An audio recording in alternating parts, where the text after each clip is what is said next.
विमीय विधि में क्या चैप्टर को हम आगे और बढ़ाते हैं। आज एक और क्वेश्चन उसको हम कर रहे हैं। देखिए मेन बात है इसमें, क्वेश्चन जितने क्वेश्चन आप करेंगे उतना ही आपको अच्छी तरह से ये चैप्टर समझ में आ जाएगा। ठीक है, आज एक क्वेश्चन हम ले रहे हैं। वो क्वेश्चन देखिए ये है कि एक वंडर वाल गैस क्वेश्चन होता है, वंडर वाल गैस समीकरण। ये आप केमिस्ट्री में पढ़ेंगे और शायद थोड़ा बहुत फिजिक्स में भी इसके बारे में आ जाता है। ये क्वेश्चन होता है P + A/V² V - B = RT। ये क्वेश्चन है, ये 1 मोल गैस के लिए है क्वेश्चन। ठीक है, आप तो ये ध्यान दीजिए, हमें क्या समझना है कि इस सूत्र में कौन सी भौतिक राशि क्या है, ये हमें समझना है। ठीक है, तो हमें यहाँ पर P + A/V² V - B RT, यहाँ हमें क्वेश्चन क्या है, A व B की विमा ज्ञात कीजिए। हमें क्या करना है, A व B की विमा ज्ञात कीजिए। और क्या दिया गया है, हमें P बताया गया है, यहाँ पर दाब है। P क्या है, दाब। V है यहाँ पर क्या, आयतन। ये 2 बातें हमें बताई हुई हैं और हमें A और B की क्या ज्ञात करनी है, विमा। अब देखिए आप ध्यान दीजिए, मैंने बताया था आपको कि यदि कोई भी भौतिक सूत्र ऐसा आ जाता है जिसमें दो राशियां योग में आ रही हों, 2 पद योग या व्यवकलन जोड़ या बाकी में आ रहे हों, जैसे P + A/V² योग में आ रहे हैं कि नहीं आ रहे, बताइए।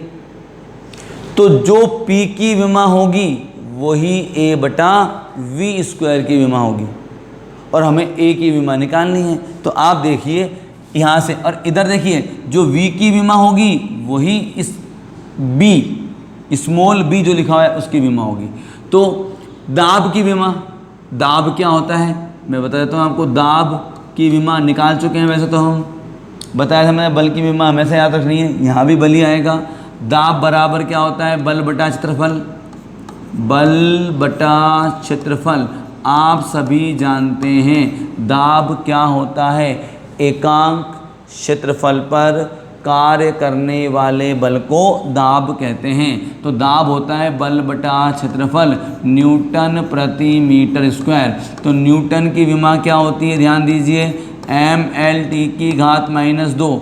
इसमें L की घात 2 का भाग लगा देंगे, क्या जाएगा, mL⁻1T⁻²। किसकी विमा आ गई बताइए, ये विमा आ जाएगी दाब की विमा। तो दाब की विमा ये आ गई। अब आप देखिए दाब की विमा, इस सूत्र से ये 2 राशियां योग में आ रही हैं, तो P की विमा और A/V² की विमा क्या होगी, बराबर। तो P की विमा बराबर आएगा A/V² की विमा। बताइए P की विमा क्या ज्ञात की हमने, P की विमा ज्ञात कर ली है हमने, mL⁻1 और T की घात -2 बराबर हो जाएगा A की विमा बटा V² की विमा, V² की विमा। अब V² क्या है यहाँ पर, आयतन। आप जानते हैं आयतन का मात्रक क्या होता है, मीटर क्यूब। आयतन का मात्रक क्या होता है, मीटर क्यूब। और मीटर क्यूब की विमा क्या आएगी, L⁻3।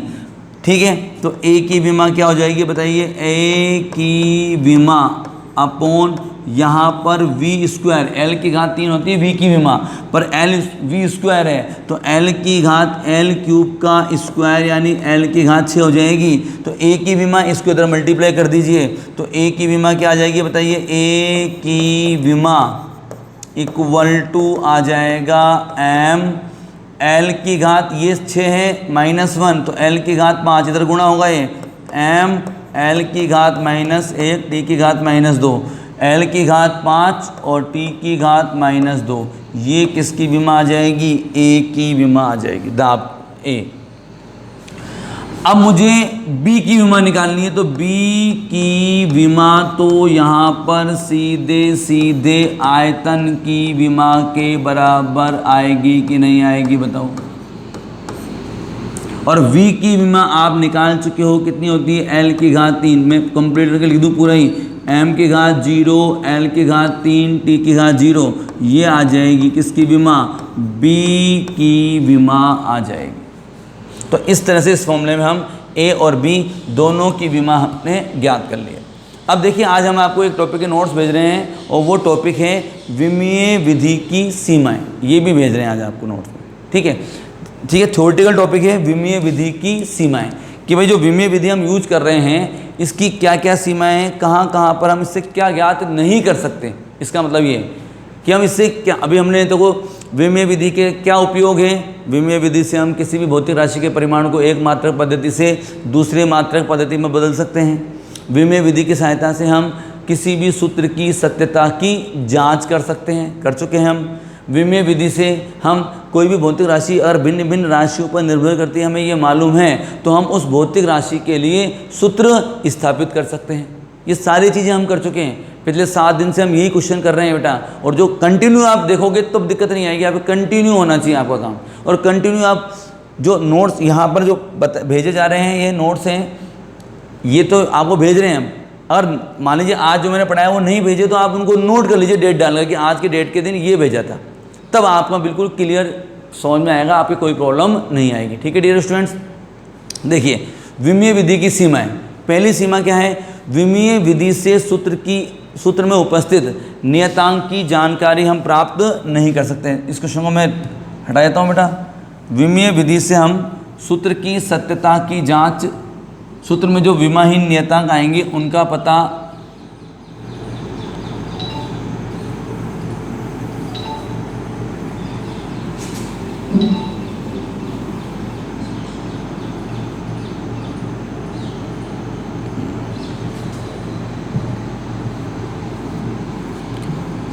सत्यता की जांच हम नहीं कर पाएंगे।